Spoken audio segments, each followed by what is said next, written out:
Hey, what's up? Grandma here, and today I do what more grandmas should do, and I played some Elden Ring. And I have another story to tell you. Today we're going to talk about Leonard, the last devotion. And if you like this content and you want to hear more of it, drop me a like, subscribe, share it, do whatever you can do to make a grandma happy. I love you guys. Thanks for watching. The battlefield was a sea of fire and ruin. Ash and embers swirled in the wind like ghosts of the fallen, and the scent of blood thickened the air. A giant stood in the midst of the chaos, his crimson mane flowing wildly, his blade dripping with the lives he had taken. Star-scourged Radahn, the undefeated general, the warrior without equal, yet, even amid his overwhelming might, there was a singular figure at his side, small in comparison, yet no less significant. A humble steed, battered but unwavering. Leonard, the only soul Radahn still held dear. Leonard had been with Radahn since the earliest days of war. He was no great warhouse, no towering destroyer bred for battle. He was small, unremarkable, a horse chosen by fate rather than by right. Yet, Radahn saw something in him.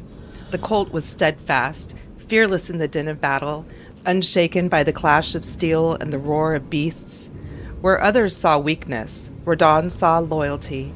He nurtured the bond, trained alongside him, and together they rode into war after war, always as one.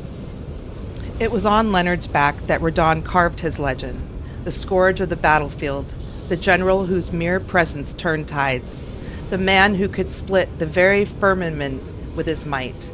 And through it all, Leonard remained his shadow, enduring the fire and fury of combat as fiercely as his master did. But no strength is eternal. The wars had not broken Radahn, nor had the countless enemies who sought his head, yet something far crueler had set its fangs into him, a sickness beyond mortal reckoning. The scarlet rot, the bane of all things pure, had found its way into Radahn's mighty frame. It did not care for his strength nor his legend. It crept into his flesh, seeped into his marrow, and in time it took his mind. The first signs were subtle, a hesitation in battle, a sluggishness to his strikes.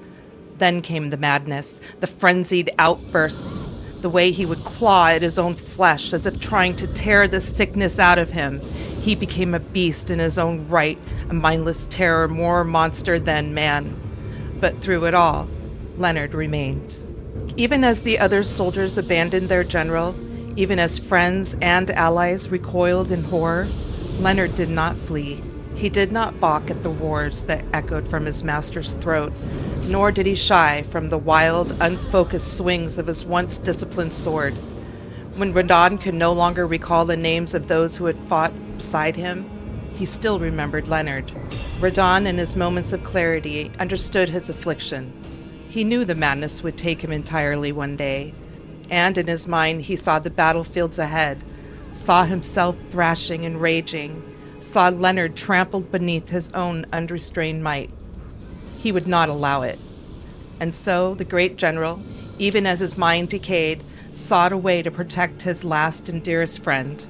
He turned to the art of gravitational magic, a power foreign to his warrior's hands, but he endured, as he always had, because Leonard was worth it. He trained tirelessly, mastering the forces of the cosmos, not for conquest, not for war, but for a single, noble purpose, so that his hooves would never crush the one he loved. Through sheer will, through unwavering devotion, he conquered the very stars. His hands, calloused by steel, bent the pull of gravity itself. He defied the laws of the world so that he could ride Leonard forever unburdened by his own monstrous weight. And so, even in the depths of his madness, even as he became a mindless beast of war, some fragment of his love remained guiding his magic, keeping Leonard safe. The scarlet rot had not come upon Radahn by chance. It was Melania, the blade of Mikola, who carried the taint of decay within her blood. Their war had been inevitable.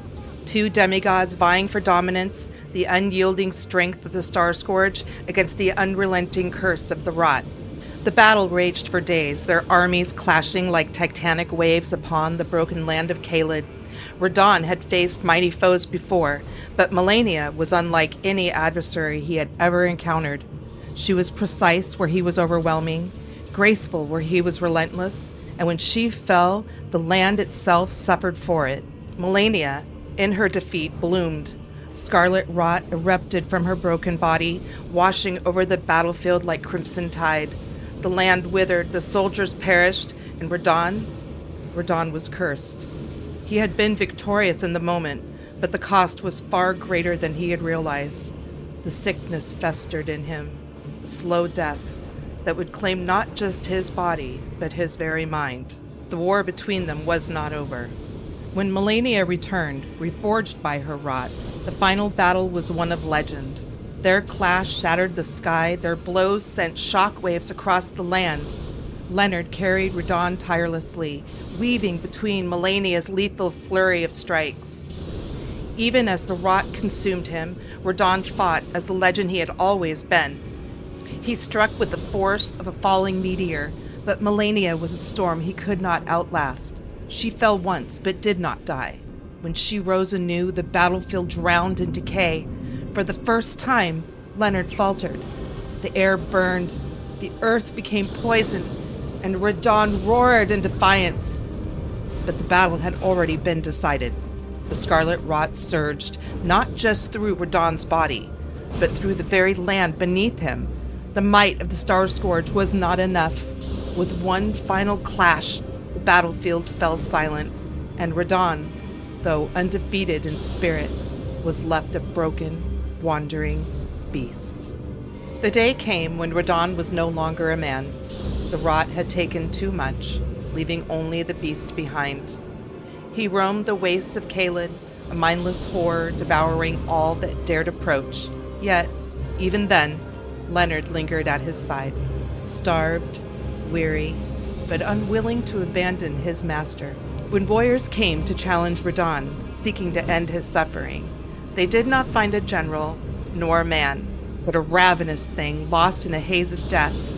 But as they beheld the ruin he had become, they also saw Leonard, ever faithful, specter of the man Radahn had once been. And they understood, even in the madness, even in death, Radahn's last devotion had never wavered. It was not for himself that he had fought against fate. It was not for glory that he had bent the very stars to his will. It was for Leonard, always Leonard. When Radahn finally fell, when his great body collapsed into the dust, the night did not weep. Stars did not return. Only silence remained. Leonard stood beside his fallen master, unmoving. He did not flee. He did not search for another. He merely stayed, as he always had, as he always would, for he was the last devotion of Star Scourge Radahn, and in that devotion, he was eternal.